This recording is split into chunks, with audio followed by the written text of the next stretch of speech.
Nah, kita akan lihat saat ini Bapak Ibu Saudara, eh, kita sama-sama akan belajar Bapak Ibu Saudara tentang makna Minggu Palma yang biasanya diambil dari keempat Injil, tetapi kita akan melihat di dalam Matius pasal 21 ayat 1 sampai yang ke-11. Ketika mereka mendekati Yerusalem dan tiba di Betfage yang terletak di Bukit Zaitun, Yesus menyuruh dua muridnya dengan pesan, "Pergilah ke kampung yang di depan itu, dan segera kamu akan menemukan seekor keledai betina tertambat dan anaknya ada bersama-sama dia. Lepaskanlah keledai itu dan bawalah kepadaku." Bapak Ibu Saudara, Tuhan menyuruh dua muridnya untuk mengambil keledai. Dia menyuruh untuk mengambil keledai dan dia nanti mengatakan, untuk apa? Karena Tuhan memerlukannya. Nah, tapi kalau kita lihat di sini, sebetulnya Tuhan itu tahu ada keledai di depan mereka dan Tuhan meminta untuk mengambilnya. Bapak Ibu Saudara, murid-muridnya itu pun sebetulnya awalnya bingung apakah benar ada keledai yang Tuhan maksudkan. Tapi memang ternyata benar itu adanya. Nah, dari sini kita mengetahui maksudnya ayat ini adalah Bapak Ibu Saudara, bahwa Tuhan tahu dan mengatur setiap detail hidup kita dan tidak ada yang kebetulan. Bapak Ibu, Tuhan tahu di depan dirinya, di depan mereka dalam perjalanan ada yang namanya keledai dan muridnya suruh mengambilnya. Kalau kita mengerti, sebetulnya Tuhan juga tahu tentang apa yang ada di depan masa depan kita. Tuhan tahu dan mengatur setiap detail hidup kita. Tidak ada yang kebetulan di dalam dunia ini sebetulnya. Karena ada di dalam yang namanya pengaturan Tuhan. Seperti Tuhan tahu dia akan memakai keledai yang ada di depannya. Begitu pula Tuhan tahu tentang hidup kita. Apa yang ada di depan di hidup kita, Tuhan itu sebetulnya tahu Bapak Ibu Saudara.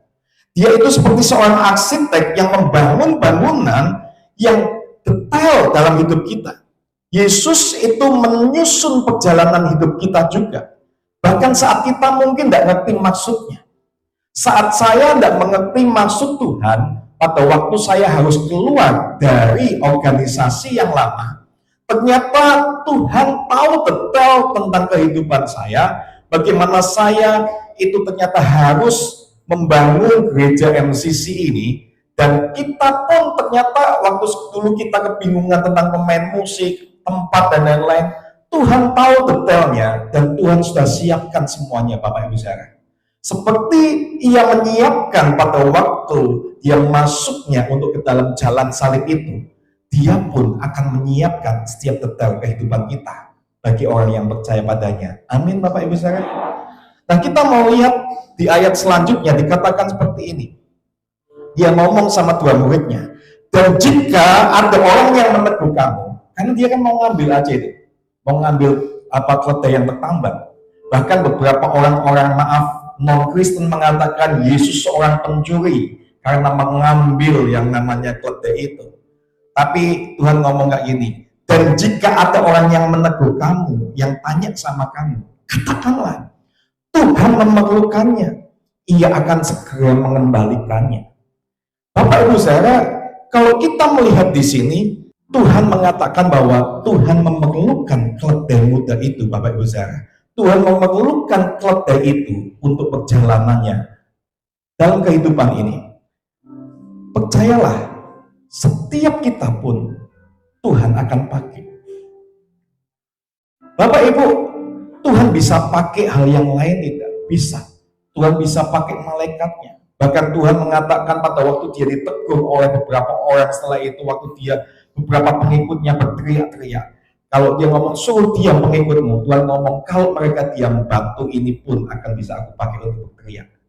Kenapa Tuhan tidak memilih malaikatnya di dalam penyelamatan atau mungkin malaikat dalam masalah penginjilan? Karena Tuhan itu memuliakan kita juga Bapak Ibu Saudara.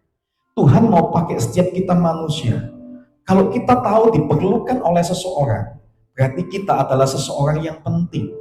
Nah dari sini Tuhan pingin setiap kita itu merespon panggilan Tuhan. Waktu Tuhan ngomong, aku perlu kamu. Kalau saat ini Tuhan ngomong, aku perlu kamu, Tuhan itu sungguh-sungguh ingin untuk memakai kita. Bapak Ibu Saudara, ketika Tuhan ngomong seperti itu, harusnya waktu Tuhan mau pakai harta kita, waktu kita, Tuhan mau pakai mungkin kehidupan kita, pelayanan, skill kita, apa yang harus kita lakukan dan kita punya pandangan. Karena kadang ada banyak orang tidak mau dipakai oleh Tuhan. Banyak orang pada kita ngomong bahwa Tuhan itu sebetulnya perlu kita. Di dalam gereja MCC ini, Tuhan itu bukan cuma perlu saya untuk menyampaikan firman, tetapi Tuhan perlu semua jemaat di tempat ini untuk berkembangnya kemuliaan Tuhan atas gereja ini. Bapak Ibu Saudara, karena gereja itu adalah batu yang hidup yang dibangun di atas dasar Yesus Kristus. Yang namanya bangunan itu terdiri dari batu-batu yang ada Bapak Ibu Saudara.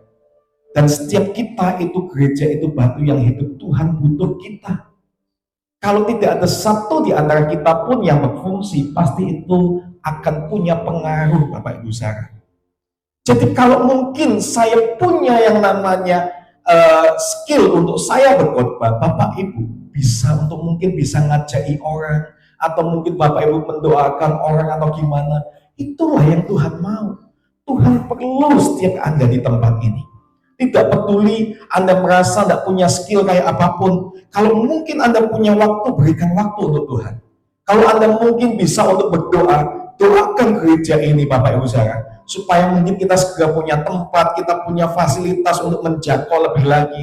Kalau Anda mungkin tipikal orang yang biasa ngomong dan lain-lain, Anda bisa ceritakan tentang gereja ini. Tuhan perlu kita. Amin. Tuhan itu membutuhkan setiap kita Bapak Ibu Saudara.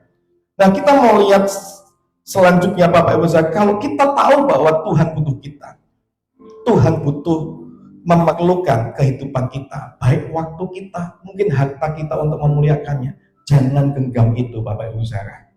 Karena sebetulnya segala sesuatunya itu milik Tuhan. Hidup kita ini milik Tuhan. Skill kita, talenta kita, uang kita, semuanya itu milik Tuhan Bapak Ibu Saudara.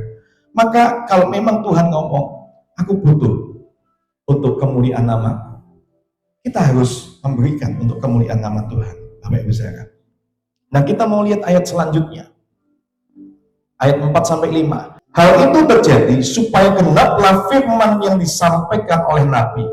Katakanlah kepada putri Sion, lihat rajamu datang kepadamu, ia lemah lembut dan mengendarai seekor keledai, seekor anak keledai beban. Bapak Ibu Saudara, dikatakan bahwa Yesus itu datang ke Yerusalem itu supaya genap firman yang disampaikan oleh Nabi bahwa dia adalah seorang raja. Tetapi permasalahannya, anehnya, kenapa seorang raja datang dengan seekor keledai? Seharusnya bukankah raja itu memakai kuda yang lebih gagah? Kenapa Tuhan datang dengan seekor keledai, bukan seekor kuda? Bukankah raja itu akan gagah datang dengan kuda? Kenapa tidak datang dengan kuda, malah dengan keledai? Bapak Ibu Saudara pernah tahu tentang hal ini? Atau kita cuek dengan ayat ini? Nah kita mau dalami Bapak Ibu Saudara, kenapa Tuhan itu datang dengan keledai dan bukan dengan kuda? Kalau raja lebih gagah dengan kuda. Bapak Ibu Saudara, keledai adalah lambang perdamaian dan kerendahan hati, bukan simbol kekuatan militer. Kuda adalah simbol kekuatan militer. Makanya kalau zaman dulu ada berapa pasukan kuda, punya berapa kuda, itu adalah kekuatan militer.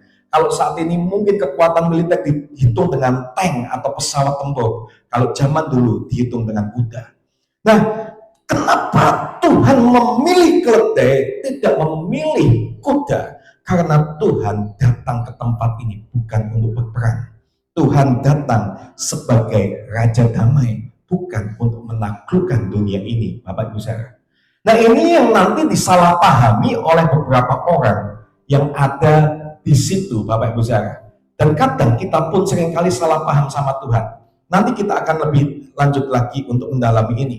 Jadi dari sini kita mendapatkan bahwa Yesus tidak selalu datang seperti yang kita harapkan, tetapi Ia datang sebagaimana yang kita butuhkan.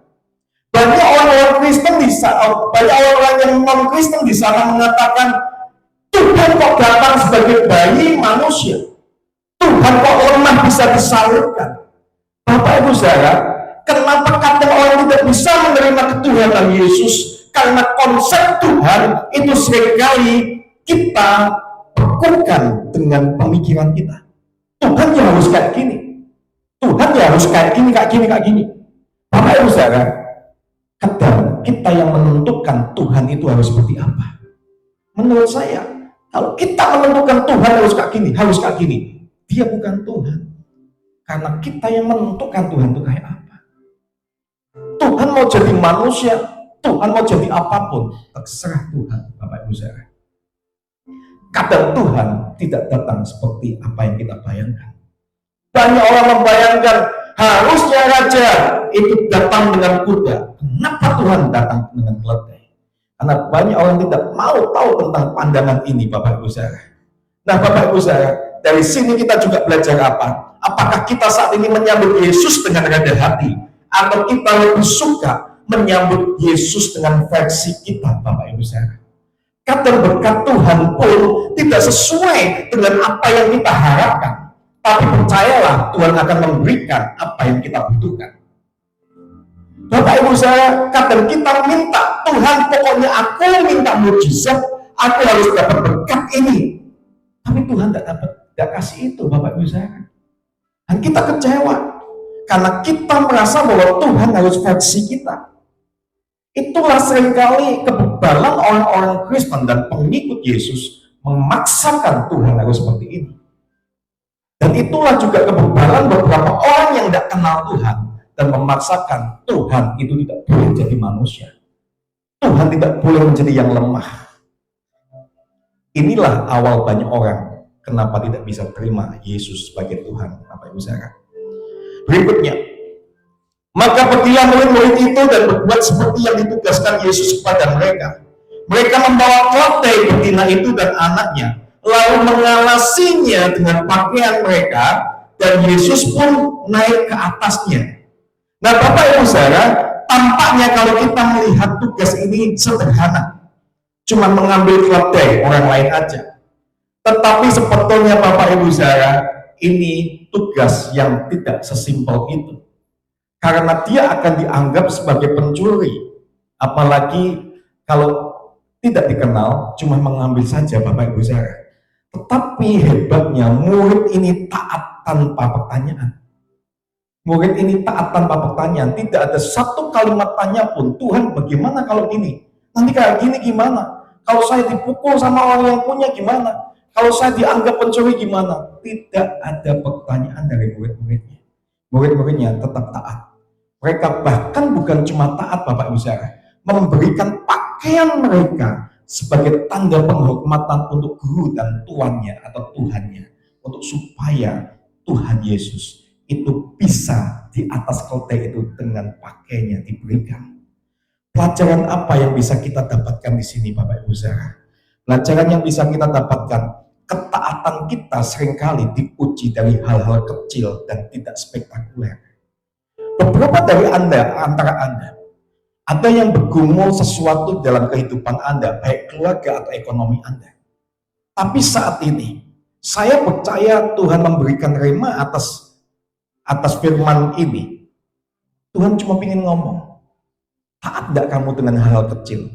Ibadah, omsa, taat tidak? Doamu, saat teduhmu, taat tidak? Cuma itu aja. Kadang kita lebih taat dengan perkataan dukun yang harus mungkin jam 12 malam mandi dengan air kembang dan lain-lain. Tapi perkataan Yesus, apakah engkau taat? Bapak Ibu Saudara, kadang Tuhan tidak pakai secara spektakuler. Tidak harus kita mungkin datang dengan didoakan sampai rebah-rebah dan lain-lain, lalu kita dapat mujizat. Karena saya melihat banyak orang yang rebah-rebah kayak gitu, itu endingnya kehidupannya pun tidak baik, Bapak Ibu Saudara, karena belum tentu itu dari Tuhan. Bapak Ibu Saudara, kadang hal-hal kecil Tuhan uji atas hidup kita lewat ketaatan. Hal-hal kecil Tuhan akan melakukan hal-hal besar atas hidup kita. Apakah yang kita miliki, baik waktu, harta, pakaian, bersediakah kita memberikan sama Tuhan? Murid-muridnya bukan sekedar taat, memberikan pakaiannya untuk dialasi, untuk Tuhan itu duduk di keledai itu. Apakah saat ini kita mau taat sama Tuhan dengan hal-hal kecil, sesederhana ibadah minggu, sesederhana komsel, atau kadang kita kayaknya aku enggak tugas, enggak usah datang lah. Saya percaya orang-orang yang seperti ini tidak akan mengalami hal-hal yang besar dalam hidupnya kalau dia tidak taat. Tapi murid-murid itu tanpa tanya, Bapak Ibu Saudara. Dan saya percaya orang-orang yang dekat dengan Tuhan tanpa tanya, Tuhan, aku tidak peduli orang ngomong buat apa kamu ibadah, fungsinya apa kamu rajin ibadah, tapi aku percaya hal-hal kecil yang aku lakukan, ibadahku, doaku, itu untuk Tuhan. Amin, Bapak Ibu Saudara. Nah, kita harus punya konsep yang berbeda. Kita lihat selanjutnya. Jujur, karena beberapa waktu ini kadang ada orang bahkan mau kita jemput, mau kita minta dijemput dan lain-lain, alasannya tidak datang, maaf kita tidak bisa datang karena ada ketuk gerbang, nanti takutnya macet dan lain-lain. Padahal dijemput, Bapak Ibu Saudara, dijemput, tapi alasannya karena ini dan itu, Bapak Ibu Saudara. Nah, inilah menurut saya tidak ada hati, apalagi kalau tidak dijemput. Nah, Bapak Ibu Saudara, saya mengatakan ini bukan untuk hal apa-apa, tapi ini benar-benar penting untuk hal-hal kecil yang kita harus lakukan. Berikutnya, orang banyak yang sangat besar, jumlahnya menghamparkan pakaian di jalan, ada pula yang memotong-motong ranting dari pohon dan menebarkan di jalan, dan orang banyak berjalan di depan dan mengikuti dari belakang berseru, Hosana bagi anak Daud, diberkatilah dia yang datang dalam nama Tuhan, Hosana di tempat yang maha tinggi. Bapak Ibu Saudara, saat ini sudah beberapa puluh tahun mengikut Yesus jadi Kristen.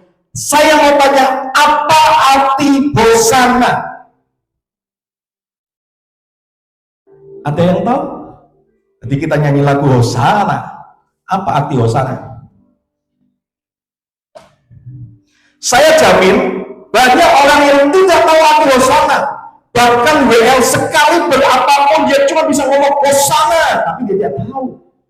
Bahkan pendeta-pendeta pun yang sering kali sudah puluhan tahun khotbah tidak tahu arti Hosana. Saya pernah tanya apa arti Hosana? Hosana itu muliakan Tuhan. Hosana muliakan Tuhan. Bapak Ibu Saudara, kita perlu tahu. Selama ini kita ngomong Hosana, kita tidak tahu, kita akan malu, Bapak Ibu Saudara, kalau ditanya orang-orang non-Kristen. Tidak mudeng, Hosana itu dari kita kecil loh, Bapak Ibu Saudara. Ya kan di kita sekolah minggu nyanyi Hosana, Hosana, tapi tidak tahu mudeng apa artinya. Ada yang tahu saat ini bisa tunjuk tangan? Arti Hosana? Oke, sudah ada yang saya lihat di internet. Hosana adalah artinya, Hosana itu seruan penyelamat. Artinya, selamatkan kami sekarang. Selamatkan kami. Hosana anak Daud. Selamatkan kami anak Daud sekarang. Selamatkan kami Tuhan saat ini. Selamatkan kami. Hosana adalah seruan penyelamatan. Namun banyak yang berseru dengan harapan politis waktu itu. Waktu itu mereka dijajah oleh Romawi. Pada waktu itu orang-orang yang menebarkan itu ngomong, Tuhan selamatkan kami dari penjajahan Romawi ini. Selamatkan kami saat ini Tuhan. Kami sudah bosan dengan penjajahan ini. Selamatkan kami. Tapi mereka tidak punya kesadaran kenapa Yesus datang. Bukan bicara tentang politik. Makanya ditandakan sebetulnya. Dari awal Yesus sudah ngasih tanda. Aku datang bukan dengan kuda. Tapi aku datang memakai keledai. Nah, ilustrasi yang bisa kita dapatkan juga Bapak Ibu Saudara, kadang kita ini memanggil dokter waktu sakit, tapi kita nggak pernah dengar apa kata dokter, tapi motivasi kita datang ke dokter supaya kita cuma dapat obat. Harusnya Bapak Ibu Saudara, waktu kita datang ke dokter bukan sekedar untuk terima obat, tapi bagaimana kita bisa konsultasi, cara bagaimana memakan obat ini, bagaimana kita memelihara kesehatan kita, kenapa kok kita sakit, karena apa, mungkin kebiasaan apa yang harus kita hindari, bukan cuma kita dapat obat Bapak Ibu Saudara. Begitu pula banyak orang datang ke Tuhan, cuma ingin lepas dari masalahnya, tapi tanpa pertobatan. Selamatkan kami Tuhan. Selamatkan kami. Bapak Ibu Saudara, ada banyak di antara kita cuma motivasi, selamatkan aku dari masalahku. Tuhan, saat ini aku punya masalah ekonomi, masalah keluarga, selamatkan aku Tuhan. Tapi tidak mau tahu mengenal Tuhan, sebetulnya apa sih tujuan Tuhan atas hidup kita. Nah, mari kita mau lihat apa yang bisa kita tahu dari ini Bapak Ibu Saudara. Yesus datang waktu mereka ngomong Hosana, selamatkan kami. Tapi sebetulnya perlu kita pahami, Yesus datang bukan untuk memperbaiki situasimu, tetapi menyelamatkan jiwamu. Nah, apakah kamu saat ini mau diselamatkan secara rohani, atau kita cuma mau dibantu secara duniawi? Bapak Ibu, Tuhan Yesus datang bukan untuk memperbaiki situasimu, tetapi Tuhan kalau datang dalam hidupmu saat ini, engkau datang ke gereja merasa situasi ekonomiku harus diubahkan Tuhan, keluargaku harus diubahkan, tetapi Tuhan ingin mengubahkan hatiku dan hatimu. Mau kayak apapun Tuhan ngasih ratusan juta, kalau hati kita tidak pernah bisa diubah untuk manajemen uang, kita masih tidak bisa untuk hemat dalam hidup ini, tidak bisa mengatur keuangan, tidak bisa punya penguasaan diri yang diubah, percuma. Tuhan menyelamatkanmu bukan dari hal-hal yang namanya dunia atau politik, tetapi Tuhan bukan ingin mengubah situasimu, Tuhan ingin mengubah hatimu. Makanya banyak pendeta atau gereja lebih yang disuka itu adalah yang KKR, yang sekali mungkin datang langsung mengalami mujizat, datang hutang dilunaskan, datang langsung disembuhkan dan lain-lain. Tapi seringkali sulit untuk datang gereja yang menyuruh untuk sebagai proses. Ayo rajin ibadah dulu, rajin doa dulu. Bapak Ibu Saudara, kita lihatlah saat ini ada banyak gereja ini lagi booming-boomingnya, apalagi Paskah, bikin KKR kesembuhan. Saya jamin Bapak Ibu Saudara, ada contohnya, salah satunya saudaranya Pak Rudi. Kemarin senang sekali disembuhkan, cuma 3-2 hari sakit lagi. Itu sugesti Bapak Ibu Saudara kebanyakan. Memang Tuhan menyembuhkan, tapi seringkali mainnya sugesti kok. Tapi banyak loh yang seneng kayak gitu, didoakan, diurapi, tumbang dan lain-lain. Saya tidak anti dengan itu. Saya pun mendoakan dan beberapa orang pun mungkin tumbang. Tapi permasalahannya intinya bukan di situ. Mau engkau tumbang ratusan kali, tapi kalau hatimu nggak berubah itu percuma. Nah, Tuhan ingin menyelamatkan jiwa kita, hati kita lebih dulu. Baru situasi itu berubah, Bapak Ibu Saudara. Kalau hati kita, oh ya Tuhan, aku salah, ekonomiku hancur karena aku tidak bisa menguasai diri, aku tobat Tuhan, saya percaya Tuhan akan mengubah situasimu saat itu. Amin. Kenapa banyak orang berharap sama Tuhan kecewa? Karena dia berharapnya langsung dapat ratusan M, tapi Tuhan tidak pingin kayak gitu. Nikmati dulu prosesnya. Lanjut Bapak Ibu Saudara, ayat 10-11. Dan ketika ia masuk ke Yerusalem, gemparlah seluruh orang di kota itu dan mengatakan, orang banyak itu menyaut, siapakah orang ini? Dan orang banyak itu menyaut, inilah Nabi Yesus dari Nazaret. Ya, mereka mengatakan ini Nabi Yesus. Ini aneh. Mereka mengatakan Nabi Yesus. Ini loh Bapak Ibu saudara. Kenapa orang cuma tahu Yesus sebagai Nabi? Orang-orang hanya mengenal Yesus sebagai Nabi, bukan sebagai Mesias dan Tuhan. Nah, apakah kita saat ini mengenal Yesus sebagai guru yang baik, cuma tokoh rohani, atau sebagai Raja Juru Selamat atas pribadi kita? Kalau kita punya pandangan yang salah tentang Yesus, kita akan menyambutnya saat ini, tapi menolaknya kemudian hari. Kita akan menyambutnya saat ini dan menolaknya kemudian hari. Saya tidak bisa bacakan ini Bapak Ibu saudara. Ingat, Minggu Palma ini adalah konteks Alkitab perikop di Matius, ada juga di Lukas, Markus, dan Yohanes sama-sama menyoroti Minggu Palma. Minggu Palma Yesus datang ke Yerusalem disorak-sorai Hosana. Setelah Hosana orang banyak bilang, Hosana, penyelamat, selamatkanlah kami percaya Yesus akan selamatkan. 5 hari kemudian, itu Minggu, Senin, Selasa, Rabu, Kamis, Jumat, orang yang berteriak Hosana ngomong, salibkan dia, salibkan Yesus, salibkan dia. Orang yang sama berkata Hosana, orang yang sama mengatakan salibkan dia. Ada banyak orang yang sama ngomong Yesus hebat dan baik, tapi kelakuannya ternyata menyalibkan Tuhan, tidak percaya sama Tuhan. Kita lihat beberapa artis-artis, saya lihat waktu Natalan dipanggil oleh pendeta Gilbert, waktu Natalan dipanggil oleh beberapa orang mengatakan, kenapa kamu bisa sukses? Karena ada Yesus di dalammu. Wah, langsung gitu kan. Itu enggak 1-2 artis. Itu Natal. Kemarin waktu Idul Fitri bulan kemarin ini, cuma selisih berapa bulan, mereka mengatakan sebenarnya saya sudah mualaf. Itu enggak cuma 1-2 orang loh Bapak Ibu saudara. Mereka yang mengatakan Hosana pertama Tuhan Yesus, ngomong salibkan Yesus. Kadang kita ngomong, itu kan orang-orang, tapi sebetulnya saya tidak sadar kita ngomong salibkan Yesus. Kita bisa ngomong Tuhan hebat dan lain-lain, tapi endingnya waktu kita punya masalah, kita ngomong males lah ke gereja, males lah doa.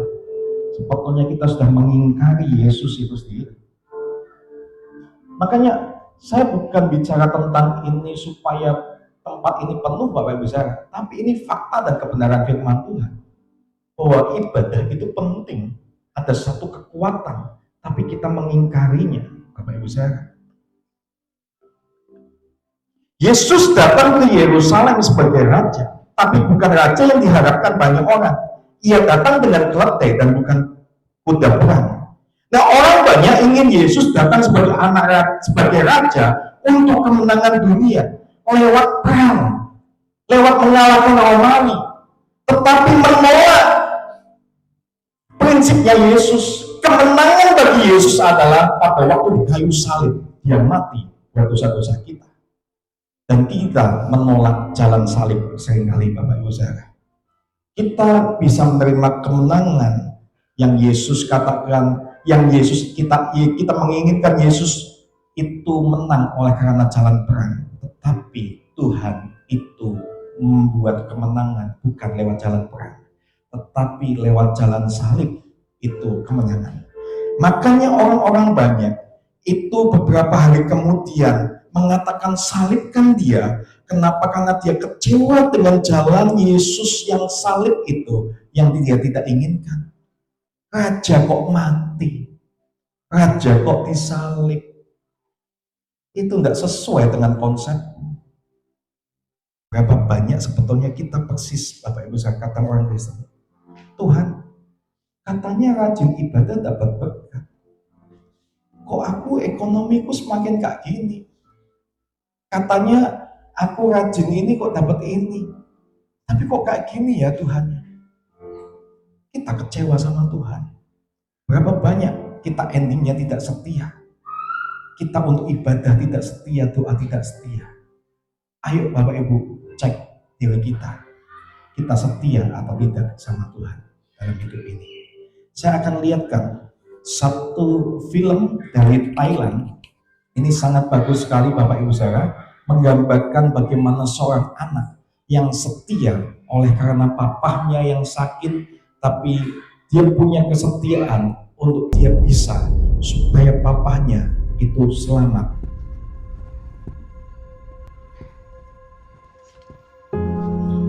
Anak ini disabilitas, kakinya cacat Bapak Ibu saudara. Dia punya ayahnya itu dia sayang sama ayahnya karena dia tahu bahwa ayahnya itu sayang sama dia. Ayahnya itu sakit dan ayahnya butuh untuk berobat. Dia cari pekerjaan Bapak Ibu saudara.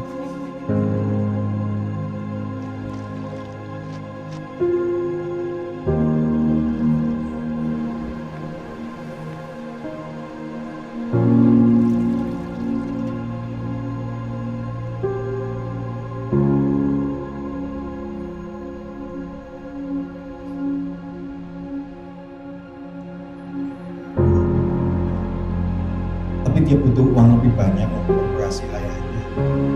Akhirnya dia temukan ada lomba lari maraton.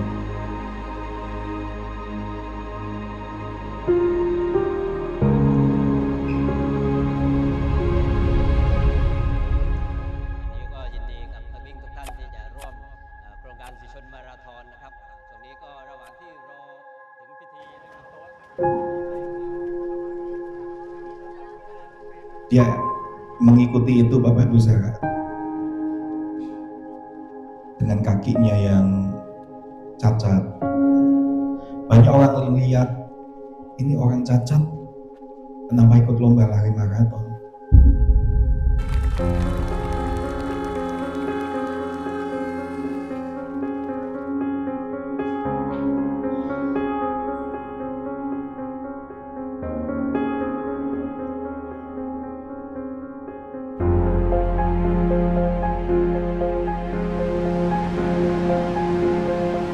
Yang lainnya sudah lari.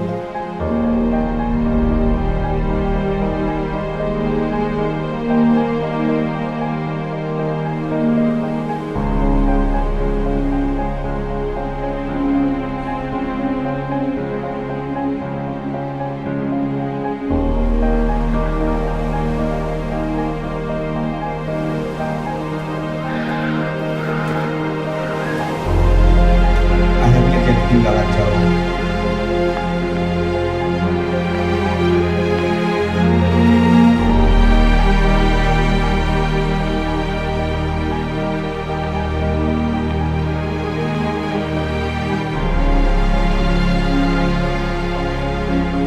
Mau dikasih minum yang berasa tetap harus jalan.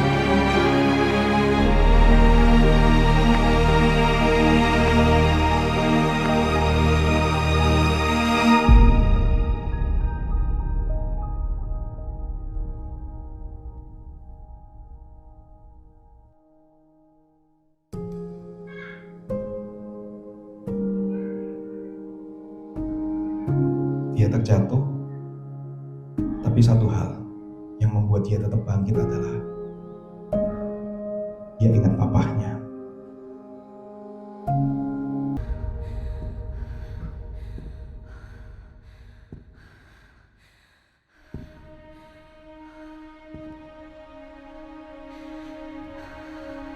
Anda tahu Bapak Ibu, semua orang di situ tidak ada yang satupun yang masuk ke jalur finish karena dia menunggu supaya anak ini yang menang.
hanya salah satu yang di maraton itu yang ngatur juga semua.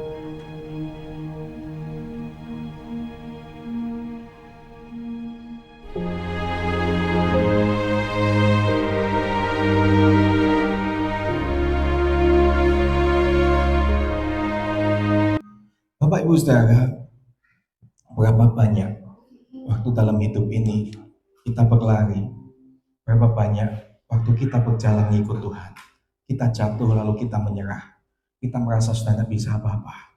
Tapi percayalah, anak ini ingat wajah papahnya, ingat wajah bapak kita di surga. Dia sudah mati buat kita. Itu yang membuat kita semangat untuk kita tetap menjalani perjalanan rohani ini. Dan percayalah seperti yang tadi saya katakan, Tuhan atur semuanya. Tuhan akan atur semua ekonomi dan keluargamu. Kalau engkau tetap setia sama Tuhan. Amin. Karena Tuhan pun sampai detik ini tetap setia sama kita. Mari kita siapkan hati kita Bapak Ibu Saudara.